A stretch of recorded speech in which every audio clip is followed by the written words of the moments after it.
You know me, I love a good lore-friendly, immersive mod just as much as the next guy. In fact, I usually review mods that fit in with the world. They don't really stand out. They feel like a natural extension of what Bethesda was trying to build with Fallout 4. But every now and then, a mod comes along that is just so creative, so interesting, and so funny that you gotta admire it for the craftsmanship, even if it is a bit outlandish. Today, I will be showing you 4 different silly fun mods that probably won't fit into your gameplay. I won't be keeping all of them in mind, but they are well made, they're a whole lot of fun, and they deserve a spotlight. This is Oxhorn's Mod Muster.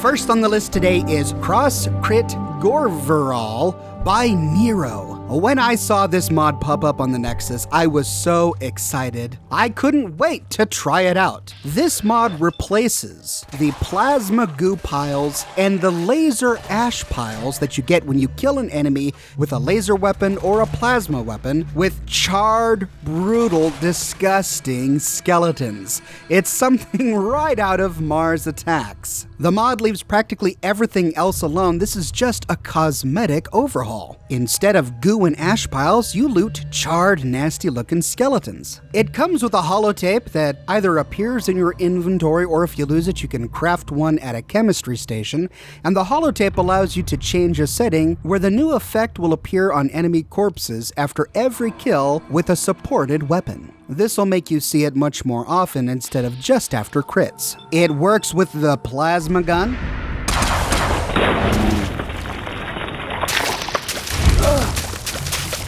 and we've got a nice splattering of plasma all around the corpse on the ground, and the body itself is charred to a crisp. It even keeps the armor on, and I thought this was such a great little touch. I tried this elsewhere. Enemies that you kill will turn into skeletons, but their skeletons wear the armor that they have equipped just like they would in real life. It works with laser weapons, including the Gatling laser and the laser rifle. We find a big pile of white ash on the ground, and the skeleton has been burned to a crisp. It works with blue energy weapons like the alien pistol and institute weapons. The enemy burns in a light blue ball of electric fire, and then we see white ash on the ground and a black skeleton covered in viscera. And it works with incendiary weapons like flamers and any weapon that has an incendiary burn effect. Now in my testing, for some reason I actually couldn't get the effect to work when using an incendiary legendary gun. I probably did something wrong, I'm not sure why. However, when I tested it with a flamer, it worked like magic. The body catches fire, and when the flames burn down, you see nothing but a charred corpse in its armor. There are 4 types of enemies that are currently supported. Humans, as we have already seen, ghouls,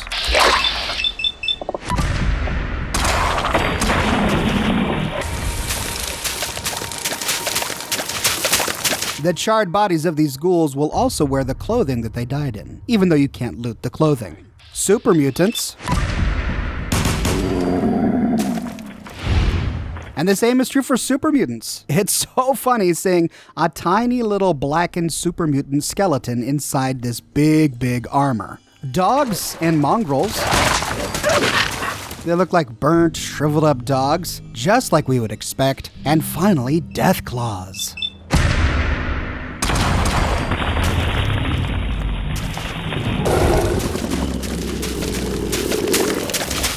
These look so great, and it's so cool to see a Deathclaw skeleton, ribs sticking out of the back, and the joints in the tail. What a great touch. You know, I'm adding this to my video on silly fun mods, but really, this is kind of what we would expect if the technology in the Fallout 4 world were real. I mean, how likely would it be that an entire corpse would disintegrate into a ghoul pile? wouldn't it be much more likely that just the soft flesh would get burnt away? So, I don't know. I mean, there is an argument to be made that this mod is even more immersive.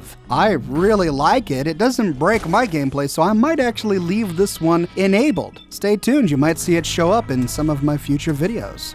But this next one is just ridiculous. This is the Dolphin Launcher by Toenail. This mod replaces the mini nukes in your Fat Man with a blue dolphin. Don't ask why. There is no why. We don't need this to be explained to us. We just need to use it and enjoy it. But the best thing about this mod is when you shoot the dolphin, just listen for yourself. Who's there? You're mine!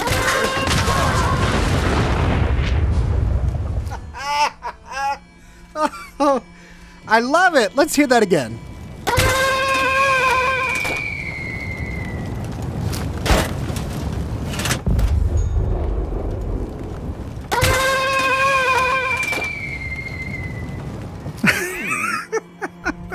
No, I'm not going to keep this installed in my game, but I had to show it to you.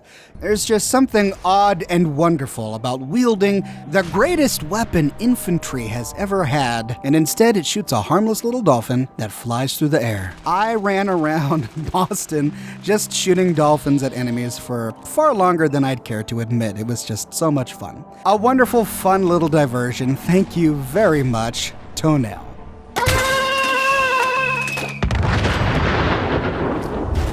Next up is perplexing, but cool. I can't explain why I like it, I just do. This is called Doll on Dog by M. You remember M? He's shown up in our mod overviews in the past. He's done a lot of really cool stuff. He did the Institute Power Armor and the Mobile Artillery Cannon. He's back again with this quirky thing. So you go to a chemistry station, you go to the miscellaneous section, and you find 4 new recipes. Doll on Dog Bremen, Jangles the Moon Monkey, Vault Boy, and Vault Girl. These are armor pieces that just work on dogs. They'll work on any dogs in the game, dog meat or even junkyard dogs. Just open up a dog's inventory, add the item, and then press T to equip it. The first one we're looking at is the Doll on Dog Bremen. What the heck is a Bremen? Well, apparently it's a cat with a chicken on its back. On the back of a dog. What? The expression on this cat's face is priceless. Look at his face. He's like, what on earth did I get myself into? I so don't want to be here right now. And then, yeah, that's it. You know, the dog just runs around and he's got a chicken and a cat on his back. I don't know why. There's no logic here. It's just, it's a thing. The next one is probably the most lore-friendly version, if you can find a lore-friendly version about this mod, and it's the Jangles the Moon Monkey. It doesn't give the dog any additional armor, but instead, we've got this little Jangles the Moon Monkey doll riding the back of dog meat. Maybe the goal here is to just confuse your enemies. Here they see you coming with your pet dog, and on the back of a dog is a Jangles the Moon Monkey. Oh no, what is going on? Maybe it'll cause them to stop and ponder their existence before the dog devours them. The next one is the Vault Boy, and yeah, it's exactly what it sounds like. He took the Vault Boy statue from Vault Tech Workshop and repositioned it to look like it's riding the dog. And it is so silly seeing a Vault Boy riding a dog into combat. It's even better to see the Vault Boy chasing down your enemies. Giddy up, dog meat, into the fray. And the final one is the Vault Girl, which is exactly what we would expect, the female version of the Vault Boy. Dog meat doesn't seem to mind, he's just happy to be there. A fun, crazy, weird, but delightful little mod by our very own M. Thank you very much, M. And last on the list today is another one from M. This is riding GIDDYUP Buttercup. This is so cool. All right, so this is how it works. You go to your chemistry station, you go to the grenade section, and you craft a GIDDYUP Buttercup. It requires that you have one in your inventory. This gives you a new grenade called GIDDYUP Buttercup. Then, when you're out in the field, just throw it. And lo and behold, a walking, running, working Giddy-Up Buttercup saunters on over to you to say hi. I love the animations that came with this. Basically, he copied the bone structure and the animations of the Brahmin and placed the Giddy-Up Buttercup frame on top of it, giving this robotic horse life. Isn't this the best thing ever? But what makes it even better is you can ride it. And I'm actually shocked. Look at this. Look at this. It works wonderfully. Now, you've seen me review cars and motorcycles in the past, and there was always something a little off about them. Some of them hovered, they had poor collision, they were awkward to maneuver, but this horse is flawless. It's like I'm just moving my character.